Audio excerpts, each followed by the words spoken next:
Alright, Unit 8, Day 2 for Algebra 2, Solving and Sketching Polynomial Functions.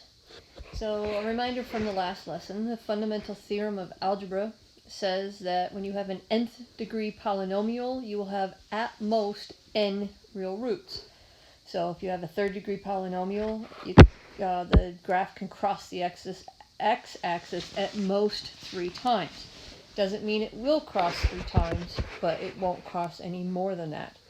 So we're going to be working on solving these and reviewing sketching them from yesterday. So to solve them, we're going to be needing to factor.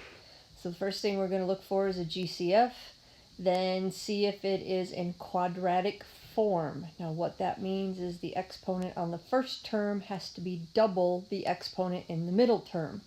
If that's the case, then we can factor it as we've factored quadratics for a couple of years now. And then see if it can be factored by grouping. Make sure you factor it fully. Alright, so for number 1, find all the roots of the polynomials by factoring and using the zero product property. That's when you set each factor equal to 0 to solve. Classify each root as rational, irrational, or imaginary. Sketch a function. Alright, so just like with any other equation we had before that was a quadratic, we would have it set equal to 0. This one is. So first form of factoring you always look for is a GCF. You have a GCF of x, so pull it out. And then the trinomial in the parentheses can be factored again. Since there's no number touching the x squared, we can go straight to the shortcut. The two numbers that multiply to 8 yet add to a -6 are -4 and -2. Now that we have it fully factored, set each factor equal to 0.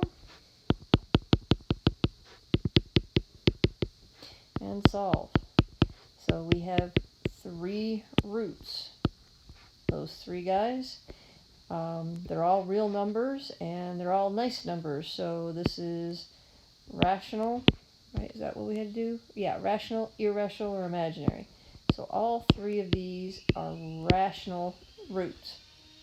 So if it is a trinomial, it has 2 turning points, always one less than the degree. It did say sketch it. I'll do a little guide down here. Now that we're actually finding the roots, they want us to sketch it using the roots. So I have a root at 0, I have a root at 2, and I have a root at 4. We have an odd degree with a positive number as a leading coefficient. Therefore, our graph is going to go up to the right and down to the left. So after this last root, I'm going to go up to the right. The other root is going to go down to the left. And now all I got to do is finish it off by turn, connect the dot, turn, and there we go. There is my sketched function. They do expect you to use the roots now. Alright, so as x approaches negative infinity, as x goes to the left, your y value goes down, so to negative infinity. As it goes to the right, our graph goes up, so the y value goes to positive infinity. Alright, for number 2, we need to set this equation equal to 0 first, so 2x to the 4th minus 11x squared, add the 12 to both sides, and we get 0. I am not seeing a GCF, so what number 2 up above said is if it's quadratic-like, we can factor it. Well, the first exponent is double the middle exponent, which means it's quadratic-like, and we can factor it.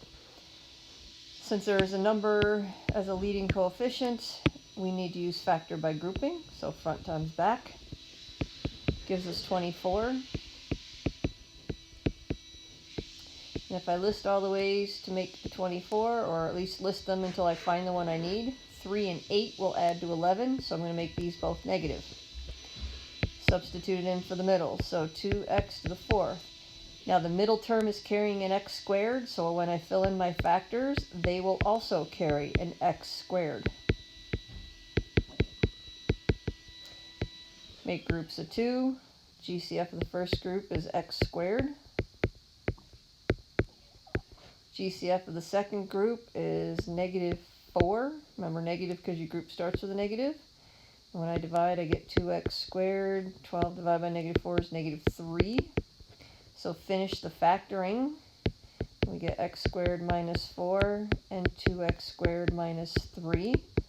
Both of those parentheses have squares in them, so I need to see if I can factor some more. X squared minus 4 is difference of squares, so that's going to be an x plus 2 and an x minus 2. 2x squared minus 3 is only two terms. It is not difference of squares, so I cannot do anything else with it. So I now have three factors. Set each one equal to 0.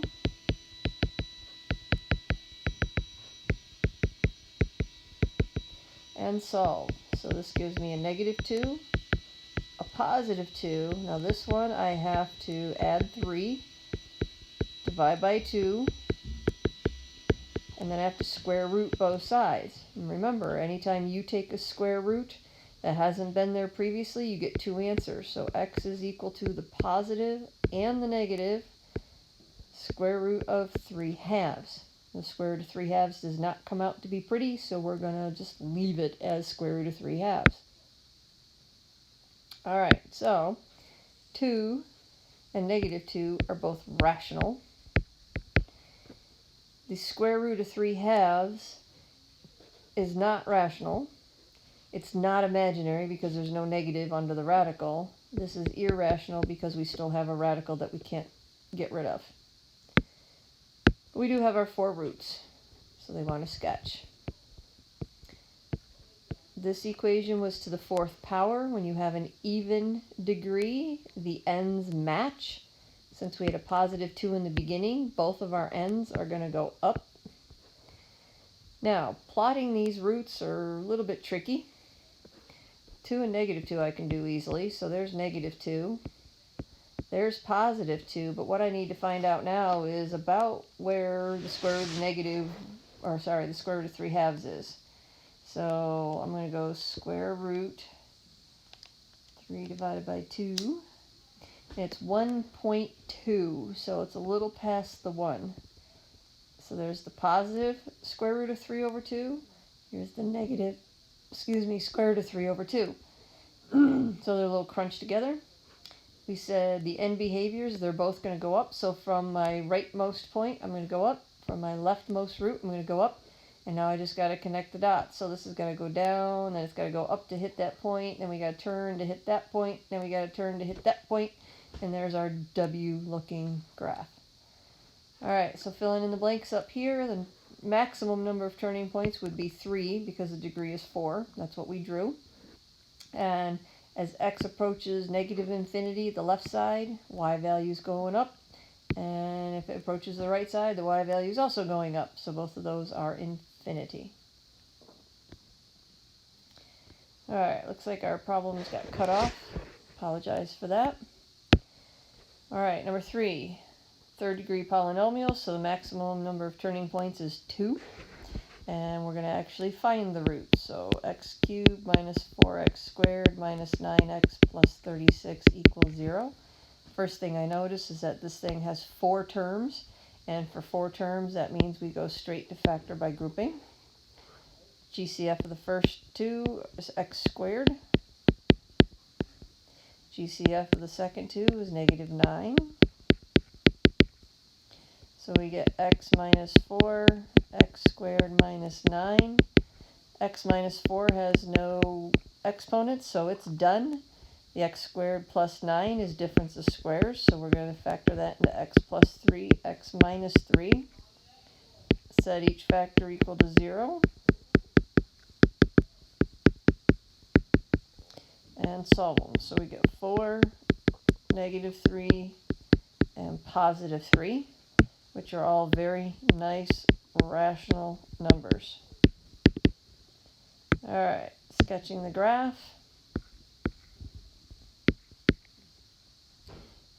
1, 2, 3, 4. We have a root at 4. We have a root at 3. And we have a root at negative 3. Because our degree is 3, and the number in front of the x cubed is positive, we're going up to the right, down to the left. So for my last root, I'm going up to the right. The one on the left goes down, And then I just have to follow the pattern. So I'm going to go up here, then I'm going to turn and hit that one, then I'm going to turn and hit that one, and there's our sketch. Now we really, without doing it in the calculator, have no idea how high we're supposed to go before we turn, and that's why they said sketch, not graph. Okay, what they really want here is to see that you've got the correct roots and that your end behaviors are the same, or the way they're supposed to be. Okay, they don't really worry about the accuracy in the middle for a sketch. All right, so as x goes to the left, our graph goes to negative infinity. As x goes to the right, the graph goes to positive infinity. All right, this one.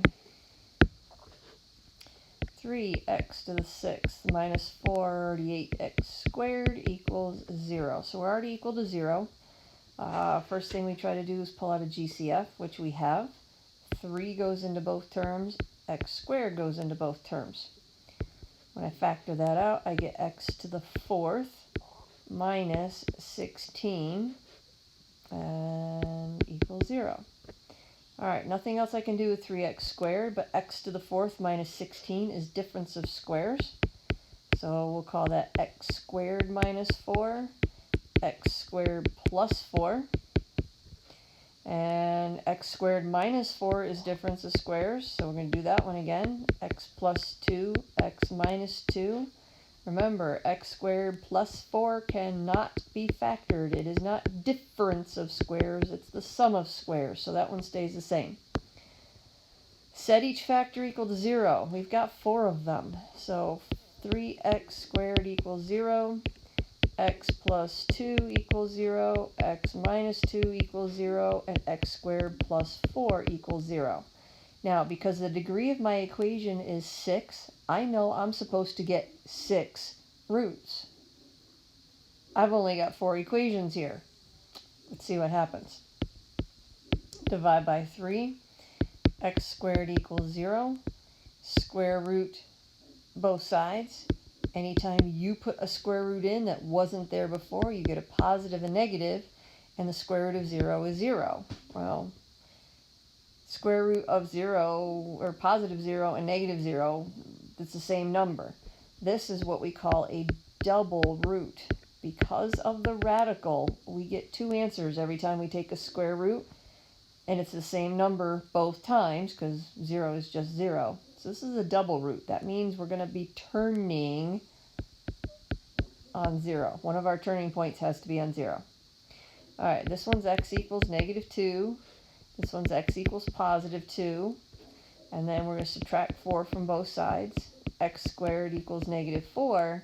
Now square root both sides. Taking a square root gives you a positive and a negative answer. There is a negative under the radical, which means it's imaginary. Square root of 4 is 2, so we get positive and negative 2i. So what just happened is we got 2 roots from the last one, 2 roots from the first one, and then we got the 2 here in the middle, which is a total of 6 roots. So the 2 i's are imaginary, the 2 is rational, negative 2 is rational, and the double 0 is also rational. Alright, so we got to draw a sketch of that. And I'm kind of running out of room. Alright. Imaginary roots are roots that do not touch the x-axis. And they're imaginary, so we're not really sure at this level of math where they are going to be. So we're going to plot the rational ones. So there's the 0, which means, remember, 0 is a double root. Our turning point has to be on that 0. Then we have a negative 2. Then we have a positive 2.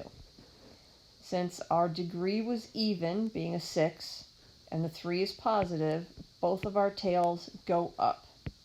So when I plot my 2's, I know from the 2 I'm going to go up, and the negative 2 is going to be up and to the left. So now I've got to travel around. I got to turn so I can go hit my next point. But remember, that 0 is a double root, so I have to turn on the 0, which makes me go back down. And then I turn again, and there's another w. So it looks like a polynomial raised to the 4th degree. But remember, the maximum number of turning points is going to be 5. doesn't mean you have to show all the turning points. We only showed 3 of them because of the imaginary roots. But anyway, as x goes to the left, our graph goes up to infinity, and it goes to the right, it also goes to infinity. Alright, a lot of examples because there's a lot of different variations for this, so I'm sorry that this video is going to be extensive. So for number 5, it's a 4th degree polynomial, but it starts with 4 terms. It is equal to 0, so first thing is you look for a GCF. We have one. I can take an x out of all those terms.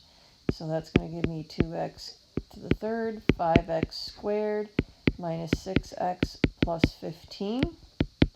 I still have 4 terms in parentheses, so I'm going to go straight to grouping. Okay, this guy I'm going to bring down so he doesn't get mixed up in the way of everybody. So here's x squared, 2x minus 5. This GCF is negative 3, which gives me a positive 2x minus 5. So here's where I bring down my original GCF of x. And then there's my 2x minus 5 and my x squared minus 3. The x squared minus 3 is not difference of squares, so I can't factor it anymore. Set each factor equal to 0. So if we solve the second one, we get 5 over 2. If I solve this one, I add 3 to the other side, and then I have to square root it. Anytime you take a square root, you get a positive and a negative answer. Square root of 3 can't be simplified, so we're going to leave it that way. X equals 0 is a rational root. 5 halves is a rational root. Since the square root of 3, we can't get rid of the radical, this is an irrational root, but they're all real roots. So we've got 1, 2, and this one gives us 2 more for a total of 4, which, since the degree is 4, that's what we were expecting. Alright, sketching. It's getting harder and harder to find room. Alright, let me see if I can... Nope. I forgot how to shrink this. Oh well.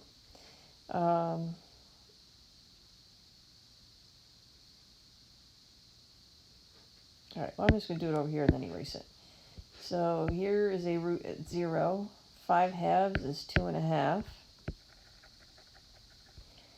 And square root of 3, we'll have to estimate where that is. This is 1.7 about, so it's almost at 2. And then it'll be almost at negative 2. Alright, 4th degree, and the 2 is positive, so that means my ends both open up. So from the left I'm going up, from the right I'm going up, and now just keep twisting and turning to hit all those roots. And there you go. Max number of turning points was 3, 1 less than the degree, and both of the end behaviors go up to positive infinity. Alright, I need to erase my graph to make room for my other question. Number 6. Alright, number 6, that little 2 is supposed to be an exponent. I don't know why this saved so funny. But it's already been factored for us. If we were to multiply it all back out and get a polynomial, we're going to have to turn around and factor it all anyway. So keep in mind that if it looks like it's already been factored, they've already done half the problem for you.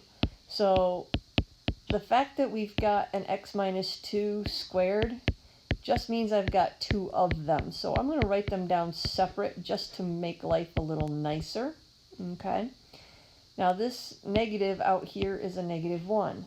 If I set each factor equal to 0, negative 1 equals 0 doesn't make any sense. It's called extraneous, so we cancel it.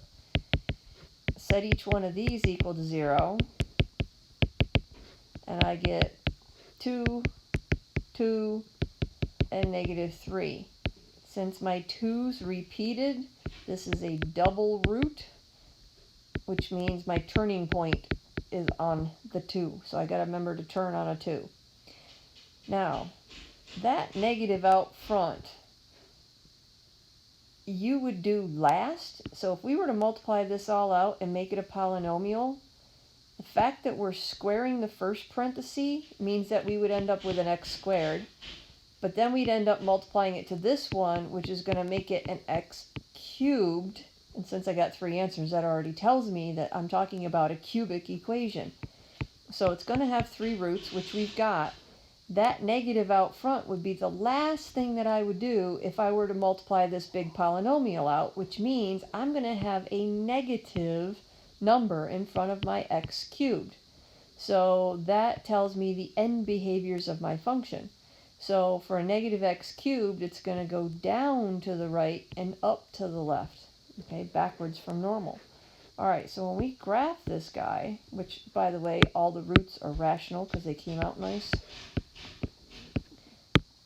So when we go to graph this guy, here's the 2,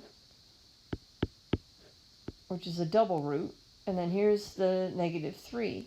So from the right side, my end behavior says I need to go down.